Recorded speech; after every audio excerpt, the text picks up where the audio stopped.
Hai buddies, kali ini kami akan membagikan berita-berita dari dunia teknologi dalam 1 minggu terakhir.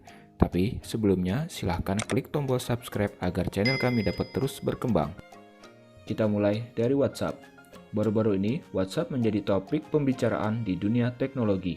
WhatsApp mengeluarkan kebijakan privasi dan aturan layanan baru. Pengumuman yang disampaikan dalam bentuk notifikasi kepada pengguna WhatsApp ini mengharuskan pengguna untuk mengklik persetujuan. Notifikasi tersebut meliputi layanan WhatsApp dan caranya memproses data, cara bisnis menggunakan layanan yang dihosting oleh Facebook untuk menyimpan dan mengelola chat WhatsApp, lalu ada cara WhatsApp bermitra untuk menawarkan integrasi produk. Kebijakan ini pun menuai berbagai respon. Pengguna WhatsApp pun bahkan banyak yang ingin beralih ke aplikasi lainnya. CEO Tesla, Elon Musk pun bercuit di akun Twitternya yang menyarankan untuk menggunakan Signal. Signal sendiri adalah milik dari Brian Acton yang tidak lain adalah mantan penemu WhatsApp. Brian meninggalkan WhatsApp pada September 2017 setelah Facebook membeli WhatsApp di tahun 2014. Sama seperti WhatsApp, Signal pun bisa bertukar pesan, gambar, video, suara, dan hal lainnya seperti yang kita dapatkan di aplikasi WhatsApp. Karena situasi ini, jumlah download aplikasi Signal terus meningkat tajam, sehingga membuat developer kewalahan untuk mengirim kode verifikasi kepada pengguna barunya. Melihat respon negatif dari pengguna, akhirnya WhatsApp pun menunda kebijakan barunya ini.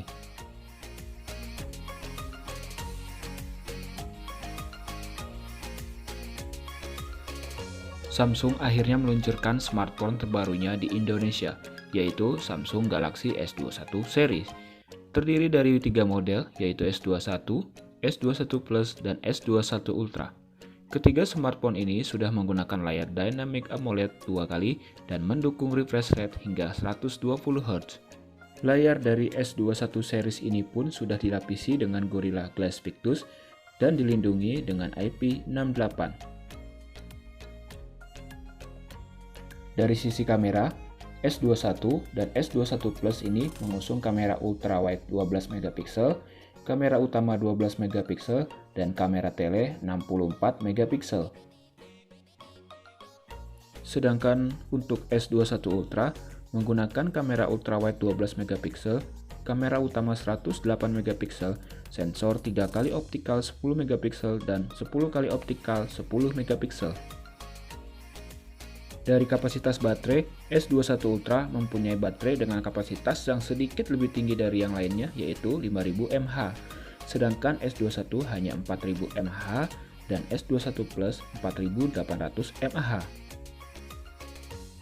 Dalam penjualan paketnya, Samsung tidak menyertakan kepala charger, padahal sebelumnya Samsung sempat menyindir Apple untuk soal kepala charger ini. Dan dengan alasan untuk menjaga lingkungan, maka Samsung tidak menyertakan kepala charger di dalam paket penjualannya. Untuk pilihan RAM, S21 dan S21 Plus memiliki kapasitas RAM 8GB dan mempunyai dua pilihan storage yaitu 128GB dan 256GB. Lalu, untuk S21 Ultra, RAM yang dimiliki yaitu 12GB dan 16GB dengan storage 128, 256 hingga 512 GB.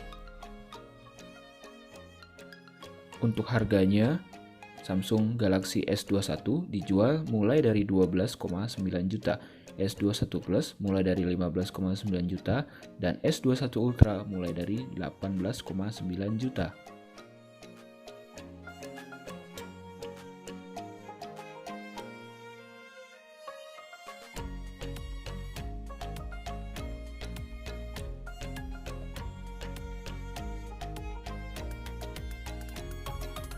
Informasi terakhir yaitu teknologi dari dunia kesehatan. Seiring dengan meningkatnya jumlah pasien COVID di Indonesia, baru saja Fakultas Kedokteran Universitas Airlangga meluncurkan aplikasi Dr. Safe. Dr. Safe adalah sebuah aplikasi yang dikembangkan dengan tujuan sebagai media informasi, komunikasi, dan edukasi dalam upaya memberikan perlindungan dan keselamatan kepada tenaga medis dalam menghadapi COVID-19. Fitur-fitur yang ada pada aplikasi ini diantaranya seperti fitur asesmen mandiri yang berguna untuk mendeteksi kondisi dan risiko terhadap COVID-19. Selain itu, aplikasi ini juga mempunyai akses informasi dan kondisi terkini tentang penyakit COVID, seperti jumlah kasus, berita terbaru COVID-19, akses menuju link-link penting seperti WHO, Satgas COVID, Kemenkes, ID, dan sebagainya. Lalu ada juga beberapa hotline penting di dalam aplikasi ini yang dapat dihubungin jika ada tenaga kesehatan yang terdampak COVID-19. Dr. Safe juga berisi video dan panduan-panduan standar protokol kesehatan yang sangat berguna bagi tenaga medis. Tidak kalah pentingnya, aplikasi ini juga menyediakan fitur Global Positioning System, di mana fitur ini berguna untuk mendeteksi posisi pengguna dan rumah sakit rujukan COVID-19.